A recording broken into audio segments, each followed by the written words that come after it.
Welcome to diplomacyindia.com. I am BN Jha and you are watching our special show, Water Diplomacy. Today we have with us Dr. Uttam Sinha. He is a fellow at prestigious IDSA at New Delhi and also editor of Strategic Affairs. He is also the author of two books. One book is very contextual at this point of time, and that is the neighborhood hydropolitics in South Asia, the riverine neighborhood hydropolitics in South Asia. He is also the editor of the book Modi Doctrine. Now, we would like to know from Uttam Sinha about the Indus Water Treaty and about the Chinese policy of building a dam on Brahmaputra. Welcome, Dr. Uttam Sinha, to Diplomacy.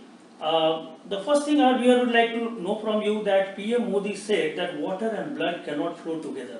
From there, all talks of revising Indus Water Treaty, of blocking the water, or you can say for the first time the water diplomacy in the sense of using water as a political weapon started in India.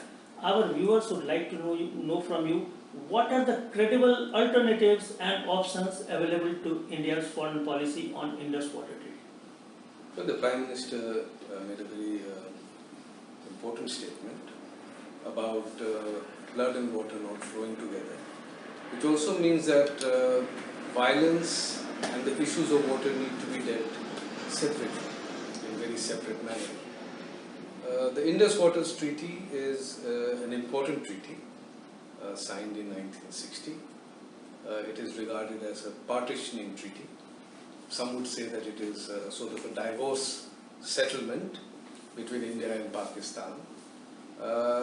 For us, it's been a treaty which was important.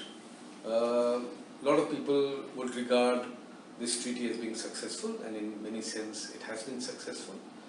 We as an upper riparian put in a lot of political capital. We also tried to shape the larger regional and political context through rivers. But the Pakistanis have been sort of a bad neighbor. People describe this as a good treaty with a very bad neighbor.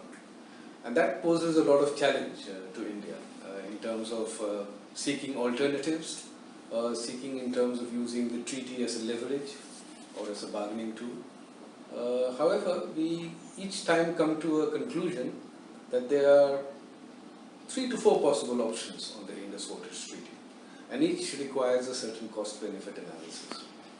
The first, of course, is this general tone which comes about in times of heightened emergency with Pakistan, is abrogation of the treaty. Yeah. We can debate it, but abrogation does not serve Indian interest. And each time the political master and the analysts sit together and come to this sort of... And it creates international problems also. And there are lots of attached problems that India has through abrogation. It also creates regional disturbance, especially when we have water treaties with Nepal, with Bangladesh in particular, water sharing agreements. And it also sort of allows China, which is an upper riparian, to play river politics and water. And it does not have any treaty with India.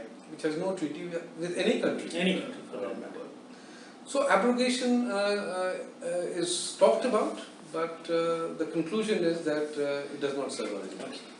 The second option is, can we modify the treaty? Modification is of course expressed in the article of the treaty, the Article 12. However, to have a modification or upgradation or improvement of the treaty, it requires mutual trust and cooperation with Pakistan. Often you don't get that mutual trust and cooperation. So that again becomes a difficult proposition.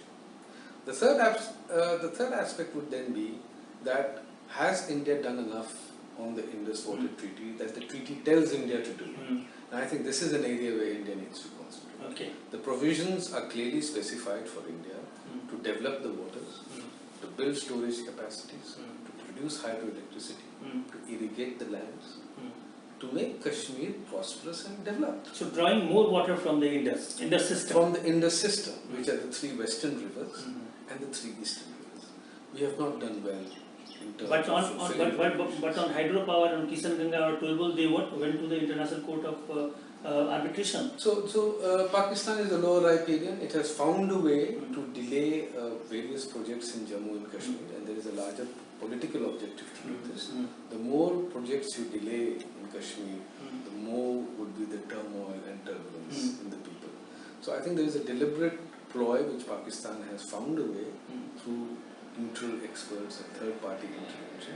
It is here that India needs to play a more aggressive diplomacy. Okay. It needs to really put forward the project it's building in Kashmir and present it to the international community, present it to the World Bank, to the neutral expert, as projects for the development of Kashmir.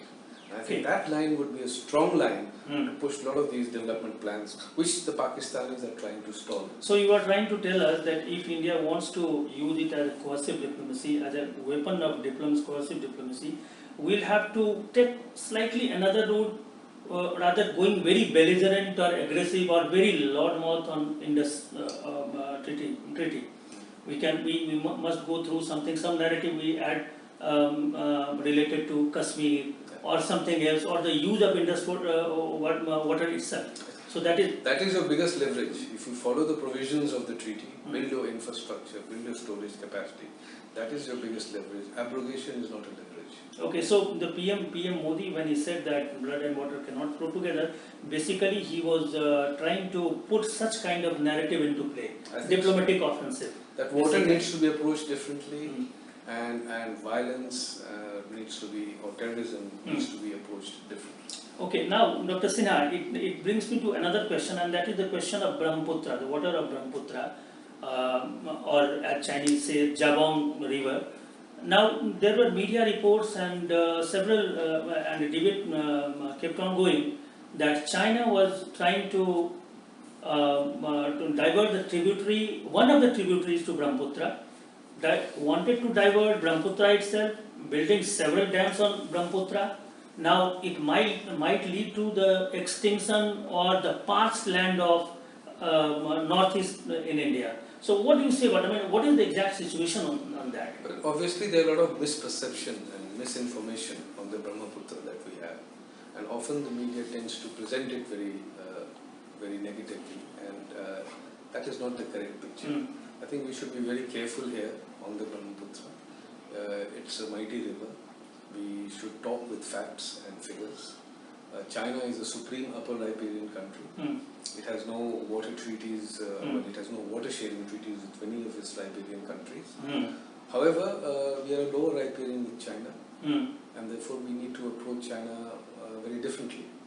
I think one of the first things to do is to have a greater water dialogue with China. We have established certain memorandum of understanding with China, which talks about flood data sharing, which talks about hydrological data. We must also engage with them to know what they are doing in terms of the river development, what is the size of the dam, what is the pondage capacity, etc., etc. Because we do the same to Pakistan. When Pakistan asks us to give information, we do that. Likewise. So in that case, the two situations can be compared, obliquely or remotely.